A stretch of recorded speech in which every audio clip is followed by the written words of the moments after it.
Either you position yourself or you get positioned by the market. But you cannot avoid positioning. Positioning is one of the most important steps after entrepreneurs finish their market, customer, and comparative analysis. Knowing competitors plus their positioning, the target audience, the market trends, along with the problems and challenges of the customers, it becomes easier to position the product comparatively in terms of value, audience, and price. Having a clear direction is a key to reach the target destination, and strategic positioning gives startups just that. Opposite to general belief, positioning is not just a slogan or a tagline that companies use in their marketing effort, but it is a statement that is meant for internal purpose so that everyone on the team can stay focused, motivated, and aligned towards the same goal. So let's quickly look into 4 key areas entrepreneurs need to look into when they're drafting their positioning statements. In positioning, remember, our goal is to carve a special niche for our product and position ourselves in terms of value, audience, and price. So first and foremost, get clear on your value proposition. The sole purpose of a business is to bring value to the marketplace. If your startup is not bringing a value, sorry to say, but it should not exist. And if it does exist, it might fail soon. Each founder should ask themselves, why would somebody pay them to use their service or product? What makes their product special? If they were the customers, what is the value they were getting out of the product? What is the value they are adding to the market? How significant is that value? You should reflect on discussions with your customers and see what major pain points your product is solving that others are either not solving or are just doing a really bad job at it. At this point, if you feel that you need more discussions with your customers to figure this thing out, this is a perfect time to do that. Number 2, nailing down the target audience or customers. After the initial market analysis, founders might see their product fit into many different target markets. They might see a potential use in hospitals, shops, schools, to name a few. But you should remember that you haven't sold any of your product yet. Your goal at this stage should be to pin down the audience where there is no significant player or you feel that it is easier for you to establish your product.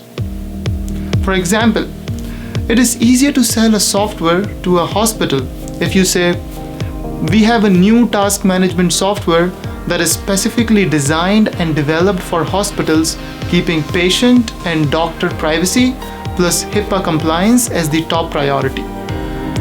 Instead of saying, you have a new task management software that helps businesses and organizations manage employees and customer records. In this initial stage, making a small group of people fall in love with your product is what startups should aim for.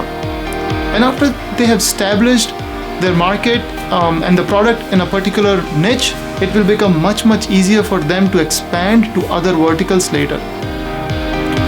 Pricing, number 3. This is the trickiest one. Startups need to figure out where they want to position their product in terms of pricing. The first place to start is to have a conversation with your customers and gauge the value of the product and how much it is worth to them. Wherever possible, I always suggest to go for value-based pricing, which means, in short, you price your product based on the magnitude of the problem you're solving. Now you can decide if you want to position it as a premium product, a low-cost product, or somewhere in the middle as a perfect option for your selected audience. The way you communicate your message, the type of stores and channels you pick to sell your product, and the audience you target will be based on how you want to position your products in terms of pricing. To test the market, you can run a simple Facebook ads campaign to a contest on a landing page with different pricing options and directly ask a small percentage of your audience what they'll be willing to pay in exchange of maybe a gift card, a coupon, a voucher, or something of value. Now, number 4, When you're done figuring out the value proposition, the target audience, and the pricing, it will become much easier to create a strong positioning statement to help founding teams stay on track with their positioning. If you're thinking that you might need multiple positioning statements, you might be right. However, I advise entrepreneurs to come up with a company-wide positioning statement that can guide other specific customer segment positioning statements. However, the overall positioning statement should be strong and pure enough that everyone internal to the company can see it crystal clear. Now, after all this study, if someone is still having a difficult time crafting that positioning statement, then the chances are that the product might be missing something somewhere. And if you're still having a difficult time defining your target audience or the value proposition, you should ask questions like, is your startup really solving a problem that somebody is actually experiencing? Does the product bring enough value to the potential customers that they will be glad to switch from their current solutions to your solution? Once the positioning is set, it will lead your company messaging, website copy, branding, marketing, and even product features. It will also strengthen your investor relationships and will showcase the clarity of your goals.